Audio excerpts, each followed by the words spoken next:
রুক্মিণীদের গোয়াল ঘরের সামনে যায়। তারপর তারা দুজন মশারি ছিঁড়ে দিয়ে গরুটাকে নিয়ে উড়ে জঙ্গলের দিকে চলে যায়।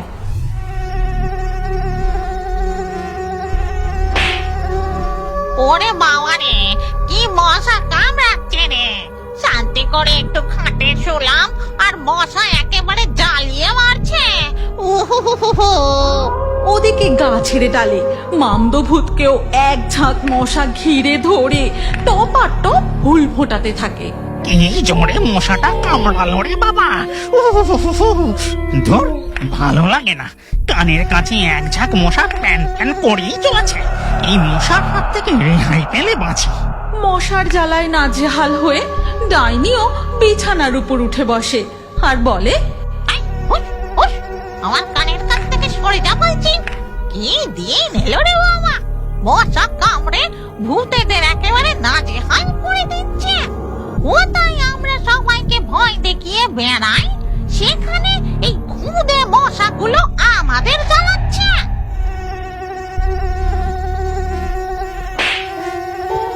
শ্মশানের ভূত, পেতনি, ডাইনি, শাকচুন্নি, ব্রহ্মদৈত্য সবাই মশার কামড়ে ভনভনানিতে একেবারে নাজেহাল হয়ে পড়ে। এমন সময় ডাইনির চোখে পড়ে, ওই তো ওখানে একটা মশারি পড়ে আছে দেখছি। দেখি তো, নিয়ে এসে আমার খাটের সাথে টাঙিয়ে দিই। এই কথা বলে ডাইনি গিয়ে মশারিটা তুলে নেয়। তারপর তার খাটের কাছে এসে জাদু করে মশারিটা টাঙিয়ে ফেলে। আমি এবার টুক করে মশারির মধ্যে ঢুকে পড়ি। মশাগুলো আর আমাকে কামড়াতে পারবে না। এরপর ডাইনি মশারির মধ্যে ঢুকে তার বিছানায় শুয়ে পড়ে। আর এই দেখে শ্মশানের বাকি ভূতেরা বলে, দেখ দেখ, ডাইনি কি বুদ্ধি! ওর খাটে মদার ফেলে যাওয়া মশারি টাঙিয়েছে। হ্যাঁ, তাই তো দেখছি। মশারি টাঙিয়ে ডাইনি পার পেয়ে গেল, কিন্তু আমরা এই মশার হাত থেকে কিভাবে যে বাঁচি! উফ! বাকি ভূতেদের মশার কামড় খেতে দেখে মশারির মধ্যে থেকে ডাইনি খুব হাসতে থাকে।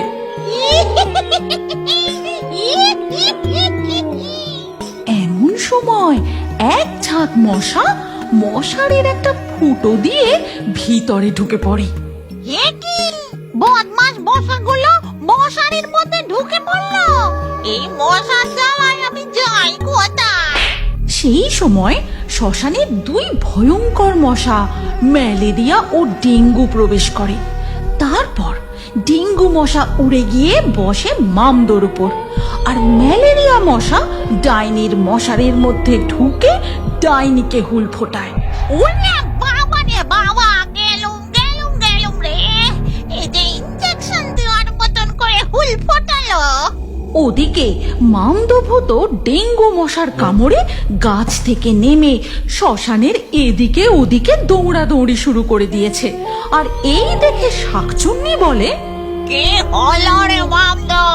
তুই এইভাবে দৌড়ি শুরু করলি কেন? এমন সময় ঘটে এক অদ্ভুত ঘটনা।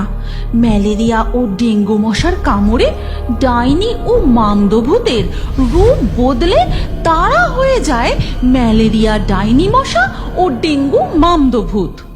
এ কি, এ আমার কি অবস্থা হলো! আমি যে গাছ তো মশায় পরিণত হয়েছি, নাকটা লম্বা হুল হয়ে গেছে, আর বাকি অংশটা মশার মতো।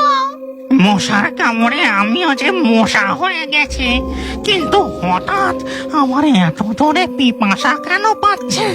আমি পান করতে চাই, আমি পান করতে চাই। আমার গলা শুকিয়ে যাচ্ছে, আমারও খুব তৃষ্ণা পেয়েছে। ওই তো ওখানে শাকচুন্নি, পেতনি, ব্রহ্মদৈত্য কত সময় রয়েছে।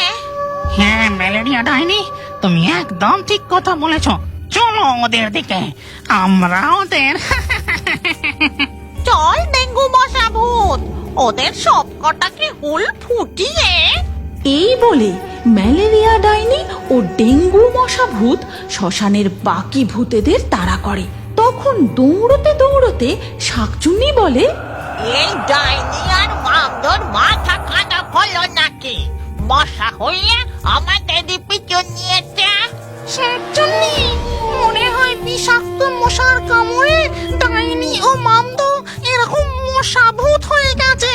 এবার ওরা যদি আমাদের কামড়ায় তাহলে আমাদেরও ওই রোগ হয়ে যাবে। আরো জোরে দৌড়া শাকচুন্নি। রক্ষা করুন বাবা দায়িত্ব মশাই, এদের হাত থেকে রক্ষা করুন আমাদের। এই ব্রহ্মদৈত্য হলো শ্মশানের সব থেকে বয়োজ্যেষ্ঠ গণ্যমান্য ভূত। তার পৈতিতে নাকি নানান জাদুবন্দি আছে। এই দুই মশাভূতের অত্যাচার দেখে ব্রহ্মদৈত্য মশাই গাছের ডাল থেকে নেমে আসেন। তারপর তার পৈতে ধরে বলেন, অং নম ঢং নম বাউনেশ্বরী, এই দুটো মশা ভূতকে শ্মশান ছাড়া করি। ব্রহ্মদৈত্য তার পৈতে ধরে মন্ত্র পড়তেই দুই মশাভূত অদৃশ্য গোলকের মধ্যে বন্দী হয়ে যায়। এই শ্মশান ছেড়ে এক্ষুনি চলে যা। খবরদার আর কখনো এই শ্মশান মুখ হবি না। তোরা পাশের জঙ্গলে ওই পচা পুকুরে চলে যা। এখন থেকে ওটাই তোদের উপযুক্ত বাসস্থান। যা, চলে যা। ঠিক আছে, আমরা চলে যাচ্ছি, তবে আমাদের মুক্ত করে দিন। এই নে, তোদের মুক্ত করে দিলাম। যা। আপনি আমাদের এইভাবে আলাদা করে দিয়ে কাজটা ভালো করলেন না। এর প্রতিশোধ নিতে আমরা ফিরে আসবো। তাই নাকি? আবার ফিরে আসবি? এই শ্মশানের সমস্ত ভূতেরা, আমার কথা মন দিয়ে শোনো। কাল সকালের মধ্যেই শ্মশান একেবারে পরিষ্কার পরিচ্ছন্ন চকচকে করে ফেলবে। ডাবের ও নারকলের মালায়, খুলিতে, দইয়ের ভাঁড়ে, চায়ের ফেলা কাপে জমা পচা জল একেবারে সাফ হয়ে যাওয়া চাই। খেয়াল রাখবে তাতে যেন আর জল না জমে। যতই পরিষ্কার করো, সুযোগ পেলে আমরা আবার এই শ্মশানে ফিরে আসবো। চল রে মামদো, চল এখান থেকে। এরপর ডাইনি মশা ও মামদো মশা ভূত পাশের জঙ্গলে পচা পুকুরে চলে যায়। তারপর তারা পুকুরের জলে গা ডুবিয়ে দাঁড়িয়ে থাকে। এরপর ধীরে ধীরে সকাল হয়ে যায়। ম্যালেরিয়া মশা ডাইনি, চলো আমরা পাশের গ্রামে গিয়ে পেট ভরিয়ে আসি। কাল থেকে আমার খুব খিদে পেয়েছে। চল তবে ডেঙ্গু মশা ভূত। এই কথা বলে ম্যালেরিয়া মশা ডাইনি ও ডেঙ্গু মশা ভূত তাদের সঙ্গে এক পাল মশা নিয়ে পাশের শিমুলতলি গ্রামে উড়ে যায়। তারপর ডেঙ্গু, এবার আমাদের ছোট মশার রূপ ধারণ করতে হবে, তবেই মানুষগুলোকে হুল ফোটাতে সুবিধে হবে। হ্যাঁ হ্যাঁ, এই বলে ম্যালেরিয়া ডাইনি ও ডেঙ্গু মশা ভূত ছোট মশার রূপ ধারণ করে। তারপর তারা মশার দলবল নিয়ে গোটা গ্রামের ঘরে ঘরে ছড়িয়ে পড়ে। ওরে বাবা রে বাবা, হঠাৎ করে কি মশার উৎপাত শুরু হলো রে? এই মশার কামড় একদম ভালো নয়। মশা কামড়ালে নানান রোগ হয়। তুমি দেরি করো না গো, এক্ষুনি বাজার থেকে মশারি কিনে নিয়ে এসো। ওদিকে মশার দল হাটে বাজারে চায়ের দোকান থেকে শুরু করে চপের দোকান, ঘুগনির দোকান চারিদিকে ভন ভন করতে থাকে। চায়ের দোকানে চা খেতে খেতে হাড়ু বলে, কি দিনকাল পড়লো রে বাবা, এ যে দেখি মশার জ্বালায় ঘর বাড়িও মশারি দিয়ে ঢেকে রাখতে হবে। হাটে বাজারে বেরোলেও গায়ে মশারি জড়িয়ে বেরোতে হবে। গ্রামের মানুষজন মশার কামড় থেকে বাঁচার জন্য তাই করে, গায়ে মশারি জড়িয়ে হাটে বাজারে বেরোয়। কেউ কেউ আস্ত বড় মশারি দিয়ে তাদের বাড়িটাই ঢেকে দেয়। হ্যাঁ গো, এ তুমি কি কাণ্ড করেছো? তোমাকে তো শুধু আমাদের শোবার ঘরের জন্য মশারি কিনে আনতে বলেছিলাম, তুমি যে দেখছি আস্ত এক মশারি নিয়ে এসে বাড়িটাই ঢেকে দিয়েছো। আরে শুধু শোবার ঘরে মশারি টাঙালে হবে না, রান্নাঘরে, শৌচালয়ে, সব জায়গাতেই তো হতচ্ছাড়া মশাগুলো কামড়াচ্ছে। তাই আমি আমাদের গোটা বাড়িটাই একেবারে মশারি দিয়ে ছেয়ে দিয়েছি। একটাও মশার বাড়ির মধ্যে ঢুকতে পারবে না। বাবা গো বাবা, কি বুদ্ধি তোমার! সব সময় কি বউরাই তার বড়েদের বুদ্ধি দেবে নাকি? বড়েদের কি বুদ্ধি নেই? গ্রামবাসীদের এই আশ্চর্য বুদ্ধির ফলে মশার দল শিমুলতলির লোকজনদের আর কামড়াতে পারে না। তখন ম্যালেরিয়া মশা ডাইনি ও ডেঙ্গু মশা ভূত তাদের আসল রূপে ফিরে আসে। চল ডেঙ্গু, এবার আমরা আমাদের পচা পুকুরে ফিরে যাই। হ্যাঁ, ফিরে চলো। এবার আমাদের অন্য গ্রামের খোঁজ করতে হবে। ম্যালেরিয়া মশা ডাইনি ও ডেঙ্গু মশা ভূত মশার দলবল নিয়ে জঙ্গলের মধ্যে পচা পুকুরে ফিরে যায়। এরপর কেটে যায় বেশ কিছুদিন। ডেঙ্গু মশা ভূত ও ম্যালেরিয়া মশা ডাইনি এখন মাধবপুর গ্রামে গিয়ে সেখানে একের পর এক গোয়ালে গরুদের কামড়াতে থাকে। সমস্ত গরু অসুস্থ হয়ে দুধ দেওয়া বন্ধ করে দেয়। কিন্তু কেশব ও রুক্মিণীদের কথা মতো গ্রামবাসীরা এখন প্রত্যেক গোয়াল ঘরে মশারির মধ্যে গরু রাখে, আর গোয়ালারা মশারির মধ্যে ঢুকে গরুর দুধ দোয়।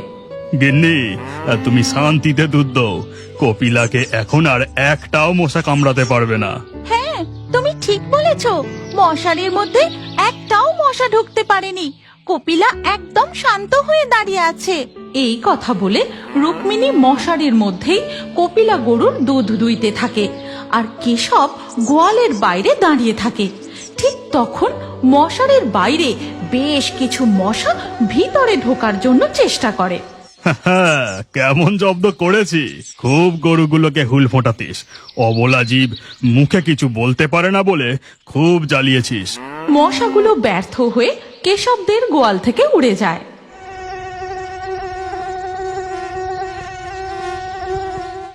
মশাগুলো উড়তে উড়তে সোজা গিয়ে পৌঁছায় জঙ্গলের মধ্যে ওই পচা ডোবার সামনে।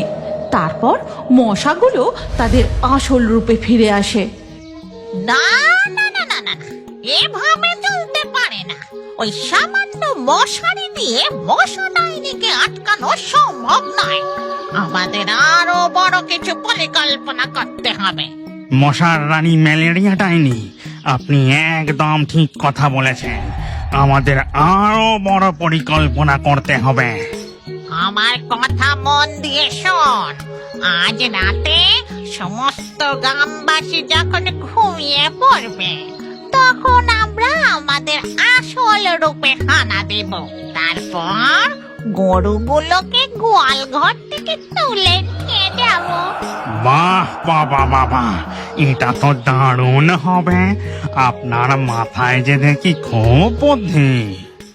ওদিকে মাধবপুর গ্রামের সমস্ত গোয়ালা মনের আনন্দে দিন কাটাতে থাকে। এরপর ধীরে ধীরে রাত হয়ে যায়, আর গভীর রাতে ডেঙ্গু, এবার চল, আমাদের সময় হয়ে গেছে। চলো। এরপর ডাইনি মশা ও ডেঙ্গু মশা উড়ে রুক্মিণীদের গোয়াল ঘরের সামনে যায়। তারপর তারা দুজন মশারি ছিঁড়ে দিয়ে গরুটাকে নিয়ে উড়ে জঙ্গলের দিকে চলে যায়। এ কি, গোয়ালে কপিলা কোথায়? গোয়াল ঘর ফাঁকা কেন? আমাদের কপিলা গরু কোথায় গেল? তুমি কি জানো, তোমার নামও আমাদের কার্টুন ভিডিওর মধ্যে থাকতে পারে। আজকের লাকি ড্রয়ে নির্বাচিত নামগুলি হলো ফারিয়া, সাকিবুল, সীমা, অনিমা, মুহাজিদ, রিয়া, উপমা, তানিয়া, হিয়া, নুসরত, সঞ্জনা, রেহান, আফসানা, দেবরাজ, বৈশাখী। আপনার নাম সহ সেরা কমেন্ট করে পরবর্তী ভিডিওতে দেখার জন্য এক্ষুনি ফেয়ারি টোনস ভূতের কার্টুন চ্যানেলটি সাবস্ক্রাইব করে নিন।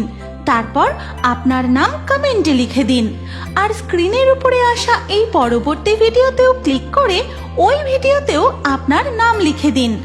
আপনার নাম আমাদের কার্টুন ভিডিওতে অবশ্যই দেখতে পাবেন।